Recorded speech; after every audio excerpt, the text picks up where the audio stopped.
I think it's important maybe to talk about why aging is important, because I think some people see it as a vanity thing. We value youth so much in our society, but to me, it's not about that. Like, age is the #1 risk factor for basically every disease. If you look at the top 10 diseases that we have, cardiovascular disease, cancer, dementia, the things that are going to kill us, age is by far the biggest risk factor for all 10 except for motor vehicle accidents. It's not just by a little bit, it dwarfs smoking, obesity, diabetes. So I want to know what your pace of aging and your biologic age is because of that, because of your risk factors for getting those diseases and just your health span in general. So that rate of aging is a really critical measure for me, not just how good do you look.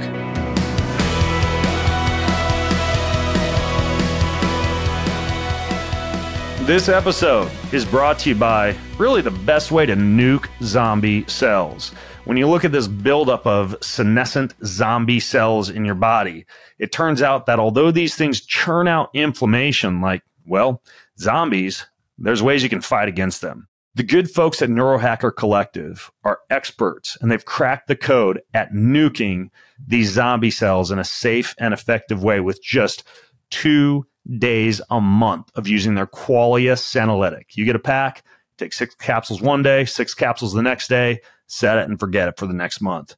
So if you want 15% off, the best way to nuke zombie cells, go to neurohacker.com/BGL15 and use code BGL15 for 15% off any purchase. That's NEURO hacker.com/BGL15 and use code BGL15 for 15% off of any purchase. Enjoy nuking your zombie cells. Kiss them goodbye. He's back. Dr. Matt Dawson, good friend of mine, one of the most forward-thinking, cutting-edge, so-called precision medicine doctors I know, meaning he uses advanced diagnostics to dig really deep into the body. We've had some fantastic shows in the past about executive screening panels and what he does at his company, Wild Health. I've visited him at the castle down there in Kentucky a few times, in Lexington. And man, his understanding of functional medicine and now increasingly genomics. We've had a few chats about everything that he's doing as far as looking at epigenetics and DNA methylation testing. I've just realized I really have to get Dr. Dawson back on the show to talk all things diagnostic testing, epigenetics, DNA methylation, machine testing. It's starting to sound like a pretty geeky podcast on that. It's going to be geeky for sure. I can guarantee that. Well, if people are concerned and grabbing their Post-it notes, don't worry. I'll put all of the show notes over at bengreenfieldlife.com/Dr. Dawson. Although inside baseball, Matt, you'll like this. This is how I take notes during a podcast. A little high tech. Yeah, it's super high tech. And for those of you not watching the video, I'm holding up my teeny tiny Post-it note stack that I write furiously on while I'm walking on the treadmill. Matt, I got to ask, since I know you're nerded out on bone broths and smoothies, and I always eat such good food when I'm down there hanging out with you in Kentucky. Have you had anything to eat yet today? I have. I've had the same thing that I eat every day for lunch. That's 2 cans of Mateath sardines with guacamole, pickle juice, and some pickles. It's delicious. That sounds a little bit like ketogenic meets Mediterranean, man. Yeah, no, that's true. Yeah, the 2 cans of sardines a day, an amazing amount of omega-3s. I think you eat like a couple grams per can. It's called the keto med diet. I actually went outside my boundaries, my normal smoothie boundaries this morning, because somebody gifted me a pineapple. And normally I don't do a lot of fruit in the morning. My smoothie is typically a little bit low carb, kind of keto-ish. But despite me usually blending up pineapple and using it as a meat marinade, because as you know, Matt, like all the enzymes in the pineapple really help to break down meat. So it's actually one of the best meat tenderizers out there. I made myself a frozen pineapple, vanilla protein, coconut water smoothie. And dude, it was like an orange creamsicle. I'm pretty happy about it. I'm going to tuck that one away into the smoothie database. I thought your glucose looked a little high when you first came on video. So that's making sense now. Yeah. Yeah. You know, the hack for lowering glucose from a nutritional standpoint, if you're not using like, blood glucose disposal agents like berberine or, using lifestyle strategies like jumping in a cold bath or lifting weights, like a way you can literally plummet it down into 50s or low 60s. How do you do it? Take a shot of ketones. Oh, nice. It kind of like artificially suppresses glucose. Yeah. So I actually had ketones today too. I forgot about that. So Delta G ketones. I'm really into this company and this potential kind of new type of ketones. It seems. Why is it a new type? I've heard of them before, but is that like a monoester? Do you know? So I'm just digging into the science. I had somebody recently say, "Hey, you got to check out this company. They're doing really cool things." And so actually the company reached out and they sent me some as well. So I am not as deep scientifically as I should be on it, but according to their research, what I did see is there's some really cool research they had on athletes, specifically rowers. And those are really cool when you look at like kind of their power output over time with these ketones versus no ketones or kind of most ketones you buy. Those are really cool. Their power just kept increasing, like kind of at the 20 to 30 minute mark, where normally the same folks as a crossover trial would drop off. And again, I don't know the mechanisms yet, so I shouldn't have brought it up. But just seeing the graph, I'm like, I got to try that. So I did a rowing workout this morning, and I definitely felt great. It's probably an ester. I like the fact that a lot of ketones are becoming more commercially available and affordable. And they're using like ketone IQ, HVMN. They're using 1,3-butane-diol, and that's good. It's less expensive and allows you to get into ketosis. But from a pure performance standpoint, even though they're way more expensive, some of these ketone esters where you have that same molecule, the butane-diol, bound to beta hydroxybutyrate, you get really high levels for a longer period of time. And that might be what Delta G is doing. I think that's also what Ketone Aid does with their ketone. Yeah, it's on my list to dig into it, but I wanted to just try and see how it felt first. So yeah, you're making me think I should probably interview Dominique D'Agostino again sometime soon. He's always on the cutting edge with that stuff. The ketone king. Yeah.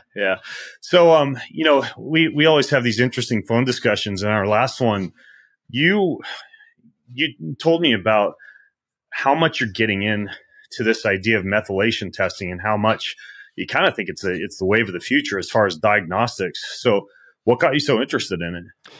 Yeah. And this is something that I've really changed my mind on. In the past, I think I've looked at biologic age testing in general, and you get biologic age tests through DNA methylation testing. I looked at it as more of kind of a party trick. Like, okay, if somebody's 40 chronologically versus 36 versus 44 biologically, I'm still going to try to optimize them. So kind of what is there to do? And I wasn't that interested until kind of the last 6 months when I started digging into like how you really get these biologic ages and what you can do about it. There's so much more resolution. And it's just, we'll talk specifically about things like EBPs, epigenetic biomarker proxies, and methylation risk scores. But I think first off, the biologic age tests now are finally good enough to where we can actually tell something from them about what to do and change patient management and outcomes. So I've just gotten really excited over the last 6 months digging into that science. And I see so much on social media about biologic age testing. I think there's so much confusion that I think we just were talking, and I was like, we really should probably address this with kind of an update into what's out there right now. I mean, it's absolutely confusing according to the wide range of telomere tests, pace clock tests, glycation tests, et cetera. My biological age, my chronological age is 42. My biological age, according to these tests, is 8 years old, 22 years old, 42 years old, 47 years old. And I think I got one that told me I was 55 years old. And you may have sent them all the same day. Like the first generation clocks, I mean, they were not good and not useful in my mind. But I believe in them so much. Just about 4 or 5 months ago, we started doing them just included in the Wild Health program for every patient when they start, and then repeat testing at 6 and 12 months, because I really think they can tell some great information that we can actually do something about now. Okay, cool. I want to know about the kind of tests that you're running and the data that you're getting out of them, but backpedaling just a little bit, how would you define epigenetics and DNA methylation testing? I'm sitting next to you on an airplane and I don't know, you're dripping saliva into a tube and I ask you what you're doing. For sure. So I think most people who have listened to your podcast, you've talked about epigenetics before. I mean, the word is kind of around genetics or above genetics. So it's not actually your genetics. So at Wild Health, every patient we see, we sequence their DNA. That's your human operating system. But that's only about 20% of your health outcome. Like when you're going to die, how much health span you're going to have, how you feel and perform. The other 80% of that is based on everything that you do, epigenetics, how you turn those genes on and off, how you express those genes. So that epigenetics, the 80% of your health outcome, that's what DNA methylation is measuring. Looking at 950,000 CPG sites, for example, like the tests that we use, and you get an incredible amount of information from that. And what they can do is they can correlate these CPG sites, how much they're methylated or not, how much they're turned on or off. And by the way, Matt, what's a CPG site again? Sure. So cytosine phosphate guanine is what it stands for. So it's a specific place in the DNA strand that is methylated, which keeps that gene, and how methylated it is will determine how much you're expressing that gene. So if you have good genes versus bad genes, we talk about ApoE4, we talk about these other genes, well, you can turn those down or up based on what you eat, how you sleep, what you're exposed to. Like you're walking right now, that's changing how you methylate your genes. Everything that we do turns these on and off. And now we can actually very specifically measure that. And we can get incredible information. I mean, there's a couple interesting studies looking at smoking pack year. Like if I ask you how much you've smoked in your life, you tell me. When it's one study where they looked at taking a drop of blood, looking at DNA methylation epigenetics, it's more accurate than what you said about smoking. They can tell what zip code you spend a lot of time in based on pollution markers. So you can impute an incredible amount of data.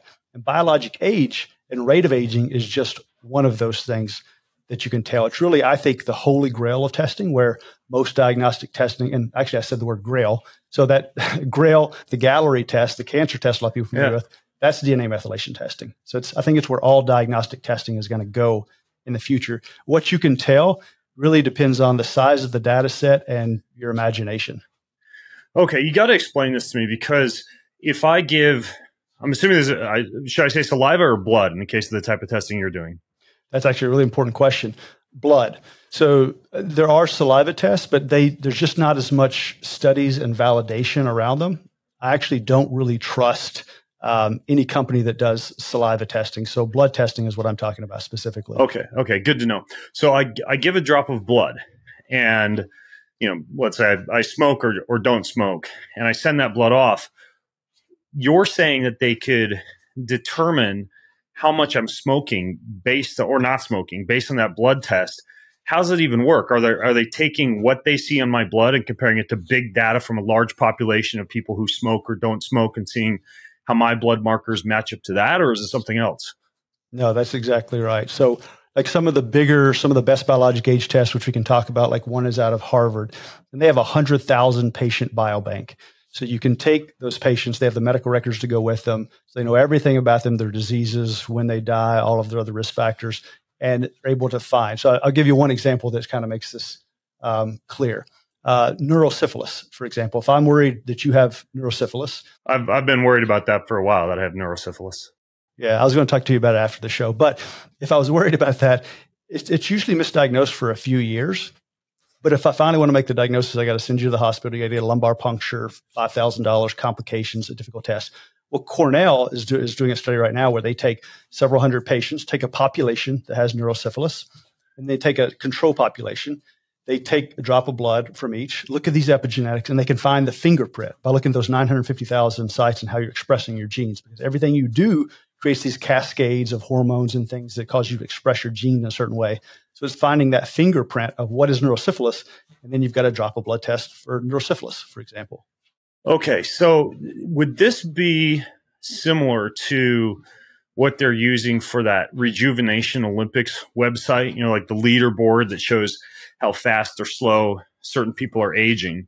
I just interviewed Julie Gibson Clark, or like the house mom who plays pickleball, and I think she takes like maybe under $100 worth of supplements, and she's towards the top of that leaderboard and beating out a lot of these billionaires and entrepreneurs who are doing all these fancy biohacks. But the Dunedin Pace, I think, is the name of the database or measurement protocol that they used for that. And from what I understand, they just followed thousands and thousands of people and measured like their grip strength and the risk of mortality and cardiovascular disease and all these parameters. And then when people send in their blood, they're basically seeing where those people fall into based on this large subset of data that they've collected from a large number of people. Is that very similar to what you're talking about? It is. And that's my favorite biologic test. So that was Duke developed that. And it was from the Dunedin cohort. It's out of New Zealand. Really incredible data set. They followed these people over 50 years. And so that gives a rate of aging. So that's exactly right. So Rejuvenation Olympics, Brian Johnson is behind that. That competition globally.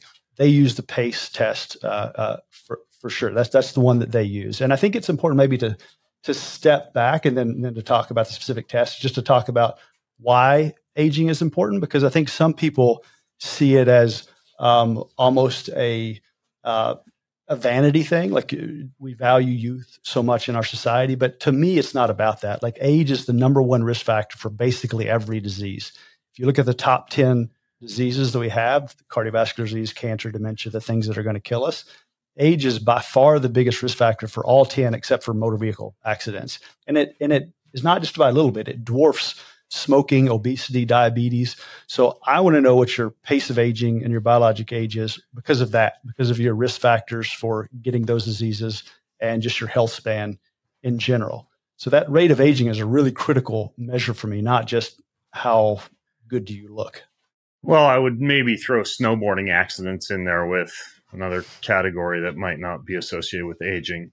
You know, the young punks out taking psilocybin and marijuana and blasting down the slopes. But besides that, yeah, I mean, it makes a lot of sense. The idea of what you can get from these tests, though, you know, you use smoking as an example, like and neurosyphilis, which of course everybody, as we've established, is concerned about. What are some other things you're seeing coming back that you're surprised by as far as like the data that people are finding out about themselves? Yeah, and I should be really clear, like those things I was talking about are kind of a little bit future state. Like there's not the test for no syphilis yet. There's just a study going. It's just kind of an example of the data you can get. But what you could do right now is the aging, your biologic age and your pace of aging. The reason why I think it's important to talk about now is in the past, those tests weren't good enough. The first generation clocks, like the Horvath and Hannum and a lot of those clocks, you already mentioned the reason why. It's all over the place. Like the Horvath clock, for example, if you were to send the same test in the same day, the mean absolute error is about 4 years. So you could have a 4-year difference in the same day. So as a clinician, that's not really useful to me. I need something that if I want to test at 6 months, it may not be 4 years older or younger just because of that mean absolute error. So the new clocks are doing that. And like the Horvath clock, for example, it used 353 CPGs. So that's a pretty small subset when we can look at 950,000 CPGs. So the newer clocks have much better mean absolute error. Like you mentioned, the pace. The pace is incredible, and that the error on that is about 0.5%. So extremely accurate. So when you get a change there, you know it's from something that actually happened. And when they look at those original clocks too, for example, the Horvath clock, if it is increased by 1 standard deviation, that's only about a 2% increased risk of mortality. But a 1 standard deviation increase in the Dunedin pace, this one developed by Duke, increases mortality by 64%. So it really correlates to disease and health span.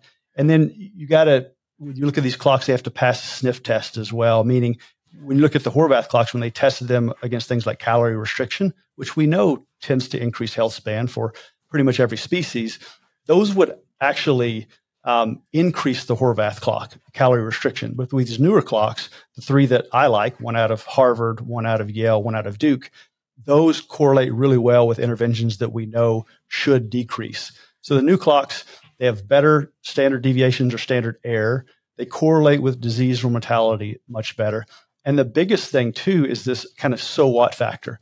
Like, what do I do with it? I mentioned earlier, I don't care if you're 44 or 36 biologically, if I don't know what to do about it. And that's what I like about the 3 tests that we use now that I think are really, really good. And I'm happy to dive into those. Yeah, I'm curious what the 3 tests are. But before you dive into those, you hear people talking about VO2 max, about grip strength, about walking speed. I've even seen some articles about the balance or the ability to get up from the ground with as few limbs as possible efficiently. Do you know how those would compare to one of these blood screenings? Like, is this blood screening kind of like even beating all of those when it comes to predictive data? I mean, those are great. So I haven't seen head-to-head comparisons. I do know grip strength, VO2 max, those things really correlate really tightly with health span and morbidity and mortality. But I think they do because they're kind of an integrator of things like your grip strength and VO2 max. Like to have a great grip strength and VO2 max, you're doing all the things that you need to get there. You're lifting heavy things, you're doing high intensity interval training, you're doing all the cardiovascular training. So those things are great predictors. And I think they're really important. They're functional things as well. It's not something that I can follow as perfectly and get as easily as from a drop of blood test, for example. Okay. So you said 3 tests that you guys are doing at Wild Health. What are the 3 tests? Yeah. And again, it has to have really tight error bars. Like it can't be all over the place. And there needs to be some resolution, and I need to be able to do something about it. So Yale has one that they developed called Symphony Age. And with it, what I like about it is it actually gives you an age, not just an overall age, but organ system age. So your brain age, your heart age, your liver age, your lung age. And so that gives me some idea as a clinician as to what to work on with you, because it's really kind of your weakest link that's probably going to get you. So I like that Yale test. Wait, so what you're saying is instead of just getting my biological age, it'll break it down and say, like, here's how old your heart is, here's how old your liver, your brain, your dick, et cetera? That's exactly. I'm not sure if there's a dick age, but the other ones, yes. Dickage.com coming soon. Yeah. And the way they did it, they trained that against 130 biomarkers. So it's the data set you're training which is important too. So they looked at 130 biomarkers they're training it against to get those. Just like I mentioned, the Harvard age, and the Harvard one is called the omic M age. That's a really interesting one, and we'll say PACE for last because I think it's my favorite. The omic age from Harvard, this just came out in the last 6 months, and it was a massive data set. Again, they have 100,000 patients in their biobank, but they did proteomics, metabolomics. They looked at all the biomarkers. They looked at the EHR, phenotypic data. So all of these omics they trained it against to get a really good age. What is cool about that, though, is they uncovered this other thing called epigenetic biomarker proxies that they talk about. So they have about 4,000 of these. So because, like I mentioned in the neurosyphilis, you can kind of impute that and find the fingerprint. They also kind of find the fingerprint of CRP levels. So they can tell you an imputed triglyceride level, A1C level, CRP level. So they can give you kind of these 4,000 different biomarkers. Without you actually going to the lab and doing a CRP analysis or another blood analysis, you're getting all of that from the single blood spot. And that's why this is the future of diagnostic testing. Absolutely. And when I first started looking at this, and if someone digs into this, what they'll find is your CRP you get is not the same as the CRP you get from LabCorp, for example. It's not going to be perfect. But what I found is there's a really cool study where they looked at CRP graphed against cognitive impairment, because the reason we care about A1C, CRP, triglycerides is because of its effect on disease and how it correlates to disease. So they looked at CRP and cognitive impairment. They graphed them, and the scatter plot was all over the place. CRP didn't correlate with cognitive impairment, which was confusing because inflammation should. Then they graphed the DNA or methylated DNA, or the methylated CRP, the EBP for CRP against cognitive impairment, and it was great. There was a very strong correlation. In fact, the EBP for CRP was 6.2 times more predictive of brain imaging outcomes than the blood CRP. So while these EBPs are not the exact, so if someone gets this test back and they see an imputed EBP of hemoglobin A1C that is 6, within their LabCorp one is 6.7 or 5.3, they're going to think, okay, this is not good enough. It's not useful. However, it may be that it's more predictive of outcomes and it's measuring biologic effect. So just like I don't care about your spot glucose, I want your A1C because it's an average over time. These EBPs may be more an average over time that correlates potentially even better. Now, that's not been proven with all of them, but the CRP example makes me think that there's really something there with these EBPs. Why is it that you think something like methylation data that shows CRP score versus a direct measurement of CRP would correlate better? Well, because if we just get your CRP, it's frequently we see this in patients all the time. They have an elevated CRP and we're worried they have inflammation going on, but it turns out they just did a hard workout right before. Just like if I got a spot glucose or fasted glucose, you may have had a cup of coffee that spiked your glucose, or you may have gotten scared and the cortisol spiked your glucose. Yeah, or a pineapple smoothie. Exactly. But that doesn't mean you're walking around with a glucose that's high all the time. So it's more of an average and the biologic effect of CRP than your actual CRP. Okay. So it's almost a little bit similar to like the hemoglobin A1C 3-month snapshot of blood glucose, sometimes being a little bit more, I guess, little bit better analysis of your blood glucose than a single snapshot in time. For sure. Yeah, A1C is much more predictive of do you have diabetes or not than just a spot glucose is for that exact reason. Okay. And so since I can, with the Harvard Omic Image, with that report, I get all these EBPs, there's useful information. Like when I got my report back recently, I was really low in an EBP for carotenoids. And that has a significant effect, they found in this Harvard study, on biologic age. So I knew then there's something for me to do. So I have the Omic Image. I don't care that much about it. I then look at the EBPs, and there's information there clinically of what I can do. I ordered a carotenoid supplement. I started taking them, and then I'm going to test my PACE score again and see if it makes a difference. So you got Symphony, you have this Harvard Omic Age, and those are the first two? Those are the first two that I like because there's resolution and there's something to do about it. Okay. And then the PACE, which you already mentioned. That one is my favorite for a very specific reason. One, it's very accurate. It's repeatable. You're going to get a good score if it's in the same test, 2 in the same day. You're going to come back very tight, 0.5% error there. But also because what I want to do is N of 1 studies. So I have patients all the time that say, hey, what's the perfect diet for me? And we'll look at their genetics, their DNA, their blood work. We'll talk to them, and we'll try to make an educated guess. But human physiology is complicated. So now what I do is if someone wants to try a vegan diet or a carnivore diet, or someone says, hey, I want to go get IV stem cells in Panama, well, that's 40 grand or however much it is. So if you're going to do that and you're doing it because you want to reverse aging, let's measure the outcome. So before someone does a big experiment like this, we're going to get a PACE test, see what the rate of aging is, let them do the intervention for a few months, and then repeat it. You probably saw the Stanford twin study where they randomized these twins to a vegan or omnivore diet. Really crappy study, but they used a PACE test in that, and they did find that switching your diet, they certainly could see differences in their PACE score over time to find which one is slowing down aging versus speeding it up for these individuals. Which one won out in that study?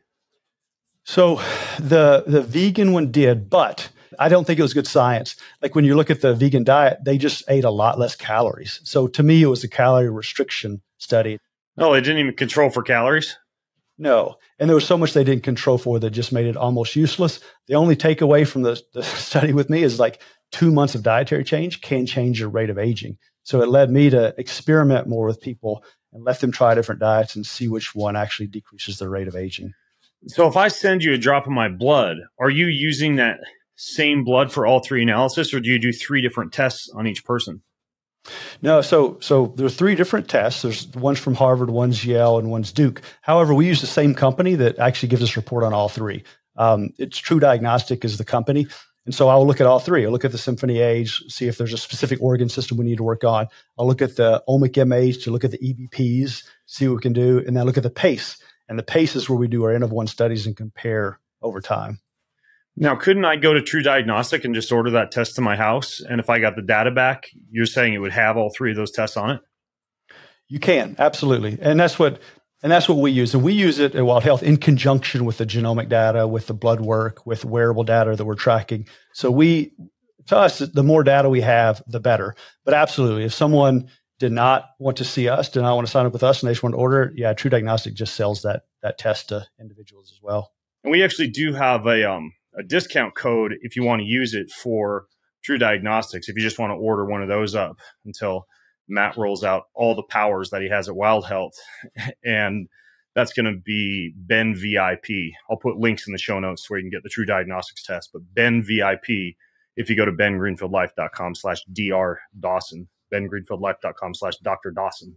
I think that one of the issues here, kind of like you alluded to how you're combining it with wearable data, with blood data, with, other markers and measurements that you're making, is how to actually, in a scalable way, create actionable recommendations based on this data. I mean, I would imagine it's going to take you hours and hours to sit down with all of this and actually generate recommendations for each person. And, this is something I've been scratching my head about for a long time is why can't AI do this yet? Like, why can't a robot just analyze all this stuff and spit out recommendations? The platform that we built does that. So we take in 700,000 SNPs with the genomics, the 950,000 CPG sites, the blood work, the wearables, phenotypic data to give recommendations. So we developed an AI model to do that. We also have now built that on top of a large language model to where you can interact with it so that you can ask questions of it about your diet. I mean, to give you an example of that is some of the EBPs, these epigenetic biomarker proxies that have been developed, are around nutrition and what is your different vitamins and minerals. So it all could be put into the large language model, and you could actually then ask it, what is the perfect diet for me? Not the perfect diet even, but design a meal plan for me over the next 7 days. And based on their blood work of their omega-3 or the EBP of their omega-3 and everything else, they take all that into account. And the LLM, just like you could ask ChatGPT, hey, give me a 7-day meal plan, shopping list for it, and all this stuff, and it could give it to you. This LLM can do that, but with your personal information from the epigenetics, the genetics, the blood work, and all of that. Now, I say we have that. We have not released that into the wild. That's what I was going to ask you is where can you get this? Yeah, here's what I'll do. We actually have a closed beta, and I'll get you a test flight version of it. Oh, that'd be sick. It's pretty cool.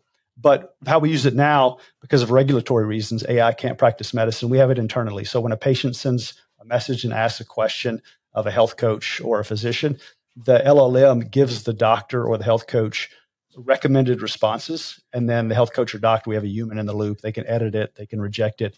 They can just kind of pass it along. So we're using it that way. The model that we'll release into the wild, we'll release this in the next couple of months. Probably the next few months for our patients. It'll be wellness only, so no medical advice, just about sleep, diet, exercise, those types of things. I used it recently. I got sick. I had a cold. I was so frustrating. I couldn't work out. I'd go to the gym. I remember picking up heavy weights and just putting them down for like 20 minutes. I couldn't do anything. And I finally then started asking questions like, I'm sick. I got to do something. Give me a workout. And it designed a workout for me based on my wearable data because my HRV was in the toilet and all of that. Yeah. Was that from your phone? Yeah, it's from the phone. I've got this. This is kind of a game changer. Now, the last time we talked, you talked about your guys' really impressive executive screening programs and these really fancy concierge services that you have. Is this one of those deals where somebody's got to have deep pockets and sign up for some kind of a $50,000 annual program to have access to your algorithms and your software? So this is one of the things that's really bothered me about what we do. What we do is expensive to deliver right now, but I mean, I grew up with nothing, and where I came from, people couldn't afford that. This is the solution to that. So again, when we initially roll this out in the next few months, it'll be just for our patients initially. But my dream is to get this out to everyone to where it's a scalable version. The marginal costs are very cheap. It's not free because LLMs are expensive with all the calls, but we're talking about tens of dollars per month, not thousands of dollars per month. And this is I get excited. I'm getting a little bit of code chills right now, just thinking about it, being able to get this type of precision medicine out to everybody. And it'll be to our patients the next several months and hopefully to anyone and everyone in the next year or so. By the way, when you say LLM, what's that mean? Sorry, large language model. Okay. So have you actually tried the diet thing? Have you fed it through to see what kind of diet would be right for you? I have. And for me, I also have kind of what I want and what I've liked and developed over time. So it's been kind of spot on. It's been things that I enjoy. And I don't actually ask it. I should say what kind of diet. I just kind of ask it about foods in general and what I enjoy eating. So I haven't used it for the 7-day meal plan or things like that, but just playing with it, I've said, hey, suggest a meal for me tonight. And it's done that. I kind of enjoy doing that myself. Now, what if you throw it a curveball? What if it's taking all your data in, but it doesn't know that you want to do an Ironman triathlon, or you're really hardcore into CrossFit and you need a lot more glycolytic throughput, and yet it is predicting that eating a lot of sugars and carbohydrates would potentially be deleterious for your long-term metabolic health or your biological age.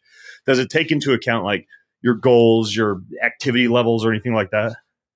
Yeah. So it can't read your mind, but it actually can read your activity levels. So we pull wearable data in as well. So like I mentioned, the HRV when I was sick was being way down, and it can read that. So you can certainly actually just tell it what you want. Say, hey, design something for me, but I'm training for an Ironman and I'm doing a 3-hour workout tomorrow. It's not going to know that. What it will see is if over time, and you can actually log the foods you're eating as well each day. So what it will see if you're logging your food is based on your food log and your activity, because it's pulling from your Whoop, your Apple Watch, your Aura, pulls all that data, and it'll see your recovery is dropping, and it'll suggest, hey, it looks like you didn't have enough calories over the last week because your HRV is going down, your resting heart is going down, you're doing 2 hours of workouts per day, and looking at your food log, it's just not enough. So you have to give it that data. It'll pull your wearable data, your activity, but you got to tell it what you're eating, and you got to tell it what your goals are. But you certainly can. When you say develop a 7-day plan, say I'm training for an Ironman, or I'm trying to lose weight, and it'll adjust accordingly. Yeah, that's so cool. Is it really a thing that AI can't practice medicine? Meaning like if I go to a chat bot and I say, hey, I've got the sniffles and a headache and an earache, act like the world's best doctor, which prescription pharmaceutical should I be on? Am I breaking the law if I do that? No, you're not. And it can practice medicine. It's just not allowed to. So when I say we can't practice medicine, I'm talking from a regulatory standpoint. That's what I mean. Like they can't regulate that on a consumer level. But what you're saying is like a physician or a medical network isn't allowed to do that. Yeah. And so like the way we've built it, we put guardrails in. Like we've taught it what medical advice is, and we've told it, don't do that. So we had to kind of dumb it down so that we're not going to get in trouble when it's released. Yeah, that's really neat. So as far as actionable advice, like you mentioned calorie restriction, and obviously within reason, that can be a longevity enhancing strategy. Have you found out anything else as far as ways to slow the pace of aging or simultaneously maximize health span from this data that you've been gathering? For sure. So I think the important part here is how individualized it is and how something like the PACE test allows you to do N of 1 studies. So we could, because you and I could talk forever about metformin and senolytics and NAD and spermidine and rapamycin, and we could talk about the evidence for those and how good it is or bad it is for populations. But I don't treat populations. I don't really care so much about populations. I'll use that to develop a hypothesis. So I look at the rapamycin data, I'll look at your data, and we'll have like a recommendation, a hypothesis. But the hypothesis is not good enough. What I then will do is say, great, now let's try rapamycin. I think the benefits outweigh the risks for you, Ben Greenfield, or whoever I'm talking about. Now let's do a PACE test. Let's do it for 3 months. Let's do another PACE test. And then we'll decide if this is going to be in your stack or not in your stack. So that's the way that I like to approach all of these kind of biohacks and other things. How do you feel? And then what is your rate of aging? And then the other biomarkers. And we do the other blood tests too. But to me, just like you talk about VO2 max and grip strength, those are integrators of everything else you're doing. That's what the PACE test is for me. It's a very nice 1-number integrator. And even it's not necessarily perfect. Like if you did a bunch of calorie restrictions, probably got to be improved. But if your goal, like you mentioned, is to get stronger and gain muscle, you're not going to do that. So it's still a piece of information, but it's a really powerful piece of information for you to figure out exactly what works for you. Well, speaking of calorie restriction, I don't know if you saw that new study, if you want to call it that, about intermittent fasting and heart disease. I was curious to hear your opinion on that if you saw it. I did. I think the science on it was so bad. I was honestly hoping you wouldn't bring it up because yeah, it's kind of taken the world by storm, like all these media outlets reporting on it. And I just similar to the vegan versus omnivore twin study at Stanford, I just don't think it was good science at all. And even if it was, it's a population-based one too. So it's, again, going to each person, how it's going to affect them is what I really care about. Yeah. I mean, well, I think one of the main things I saw was the population that had the high risk of heart disease in response to intermittent fasting also had a high rate of smoking. They were low income with poor access to high quality food, and they had high BMIs. And I don't know if it was a food intake questionnaire study, but that can also throw a wrench in things. Because I don't know about you, Matt, but if you ask me what I ate like last Sunday, I have no clue. No, anything based on food questionnaires, you just kind of throw away immediately. Nobody's good at that. That's been proven over and over. What about the one that a lot of people are talking about right now regarding niacin? Did you see that? Like the link between niacin and heart disease? No, I didn't. Okay. Yeah, it was basically showing that there's this inflammatory marker, I believe it's called 4PY. And when elevated, it can put you at risk for heart disease. And they tested people's levels of 4PY and showed that to be the case. But then, even though I don't think they actually gave people niacin or NR or NMN, they then went on to hypothesize that high long-term intake of these supplements could contribute to heart disease by elevating this 4PY. And it was pretty interesting. I mean, the big takeaway that I got, especially reading Chris Masterjohn's review of it, is that you need to be cautious with high-dose niacin or high-dose NR or NMN intake for long periods of time. In this case, for niacin, it would be like above 250 milligrams daily for months on end. And also that if you wanted to keep NAD levels elevated, which is why a lot of people will use NR or NMN, it might be safer to just use NAD because that does not result in the same increase in 4PY. That's interesting. Yeah, and I'll dig into that. It's a really interesting study. Yeah. So what else have you changed about your own lifestyle or diet or exercise program or your approach to patients in general based on what you've learned from this data? Yeah. So the approach, I'll talk about myself specifically. I think the approach to individuals is pretty straightforward. The niacin paper, like all of these studies are data points, and they, again, can help us with a hypothesis of what we're going to try for someone. But I'm just very committed to having the objective markers of testing before and after. So for myself, for example, I test actually once a month on the pace, and that's probably a little too much. But I like to do a lot of experiments. And this is very interesting. This confirmed some beliefs I have, but when I think about how to maximally extend health span, I think as much as we could talk about all those biohacks, the number one thing is very unsexy, and it's just connection. And what I mean by that is I think so much of our dis-ease in the developed world has to do with disconnection, and I'm talking about disconnection from ourselves, our bodies, our food, nature, others, relationships, and something bigger than ourselves. So, for example, a couple paces ago, I had a score of 0.88. So I was aging 12% slower than baseline. So great, that's fine. But I was going through a really stressful time in my life, and I decided to make a real focus on those things, like connection to myself, my relationships, spending more time meditating or praying, and really focus on connection. And my next pace after that, without any biohacks or special stuff, was 0.76. So that's a really incredible absolute reduction of 12%. Wow. So what that means is if I have 40 more years to live, I'm going to add 5 years to my health span. And if you were to cure cancer, so I talked about GRAIL study or the test earlier. They're not trying to cure, they're trying to diagnose it earlier. If you were to cure cancer, you only add 3 years to your lifespan. And that's not even health span because you're still getting old and frail.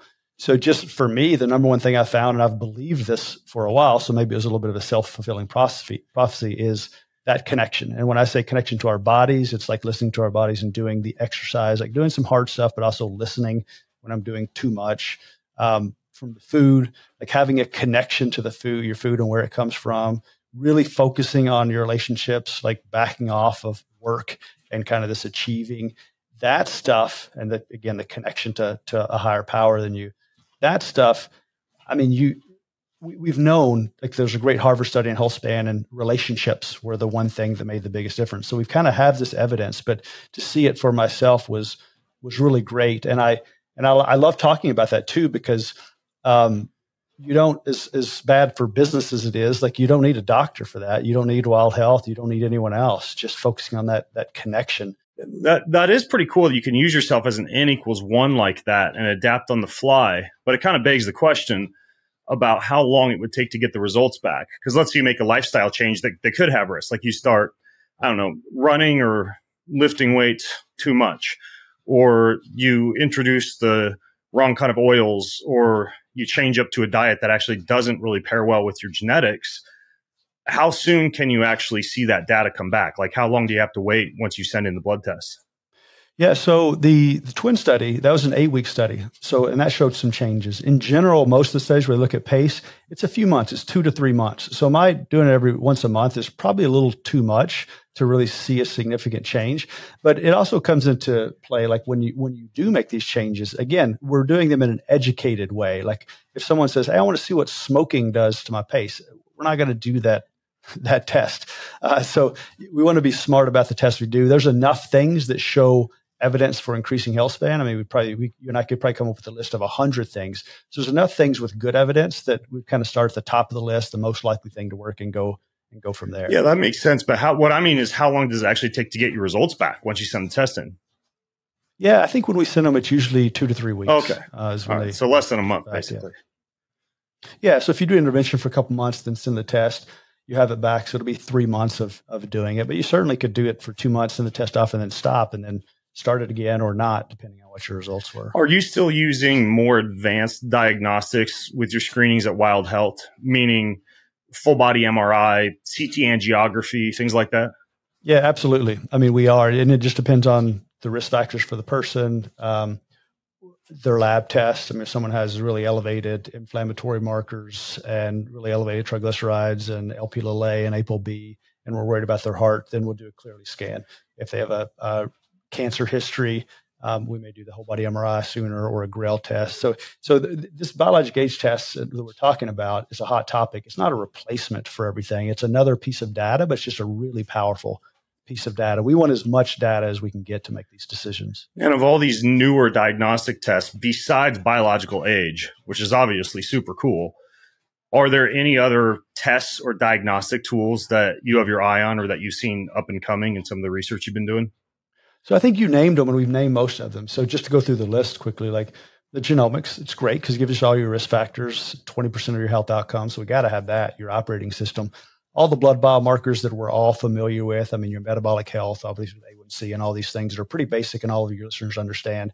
Then when we start thinking about what's going to be most likely the thing that kills you, it's going to be cardiovascular disease, cancer, dementia. So for cardiovascular disease, we're getting a clearly scan, usually on most people after they're 40. And if it's perfect and it's 0, we'll follow them for a long time more before we do another one. But if they've have some plaque, we may get another one in 2 years to see their trajectory. So we know how hard to push on cardiovascular risk.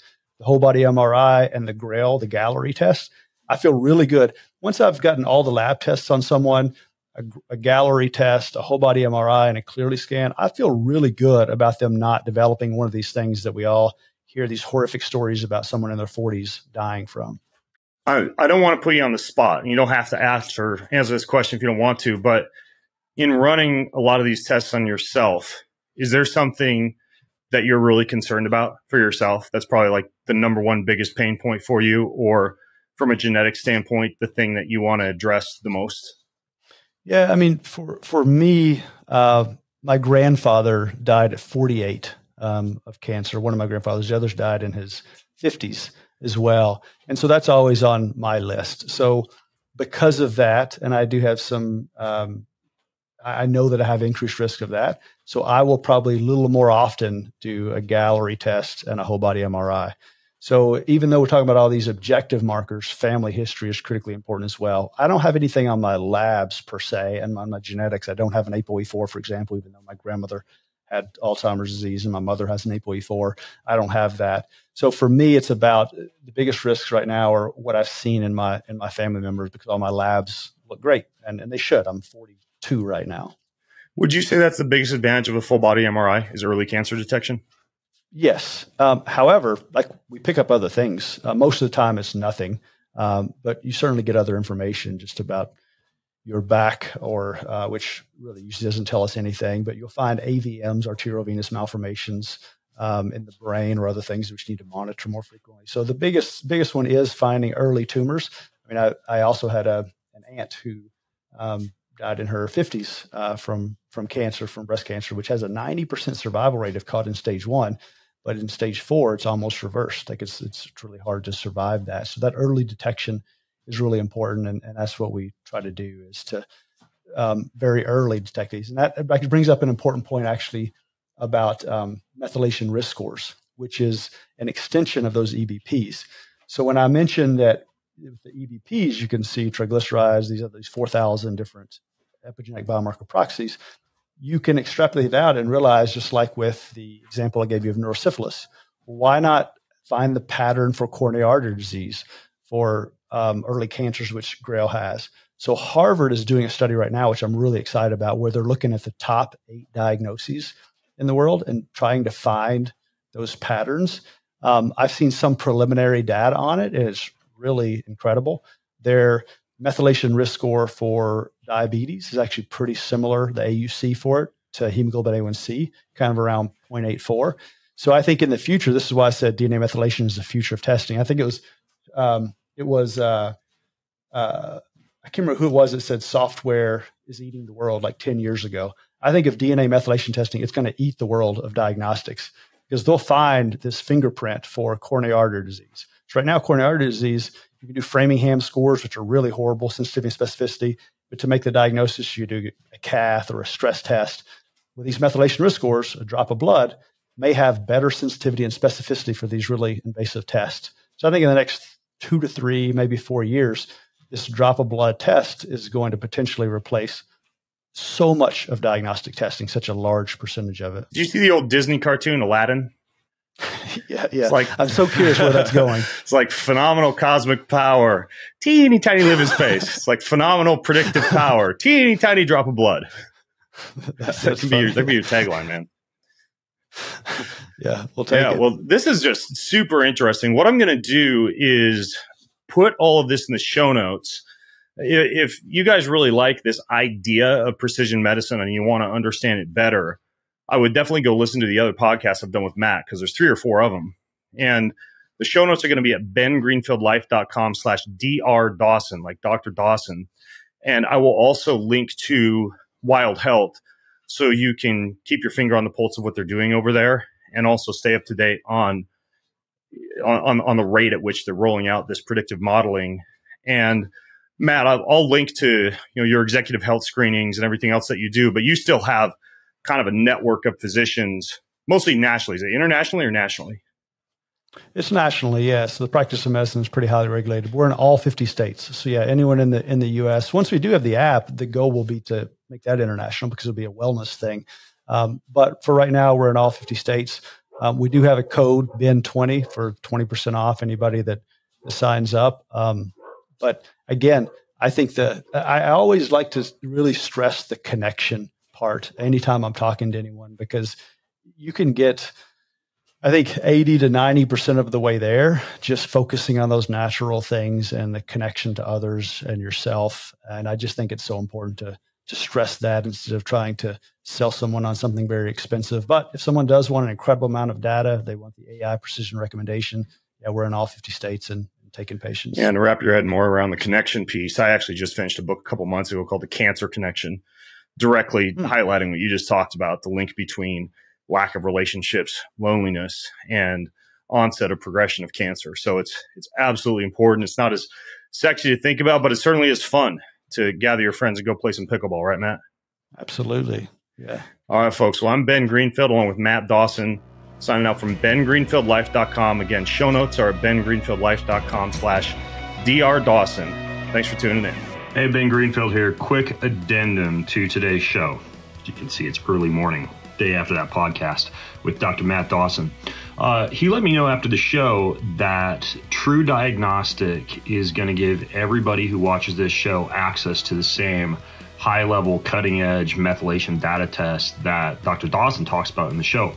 So if you go to the True Diagnostic website, I think it's truediagnostics.com, but I'll put a link in the show notes. If you go to bengreenfieldlife.com/Dr. Dawson, like Dr. Dawson, that's where all the show notes are for this show. They gave us a code. They gave us a 10% off code. That's BENVIP. BENVIP is the code. VIP is all caps. That code is going to stay good for several months after the podcast, and they're going to let you order multiple tests at once if you want to. Dr. Dawson's doing his every month. I'm going to start tracking mine more regularly after everything that I learned in this show. So if you want access to a True Diagnostic test, just use code BENVIP on the True Diagnostic website, and that'll let you get access to the same kind of testing. So there you have it. Have fun with all your experimentation. Do you want free access to comprehensive show notes, my weekly roundup newsletter, cutting-edge research and articles, top recommendations from me for everything that you need to hack your life, and a whole lot more. Check out bengreenfieldlife.com. It's all there. bengreenfieldlife.com. See you over there. Most of you who listen don't subscribe, like, or rate this show. If you're one of those people who do, then huge thank you. But here's why it's important to subscribe, like, and or rate this show. If you do that, that means we get more eyeballs, we get higher rankings, and the bigger the Ben Greenfield Life Show gets, the bigger and better the guests get, and the better the content I'm able to deliver to you. So hit subscribe, leave a ranking, leave a review if you got a little extra time. It means way more than you might think. Thank you so much.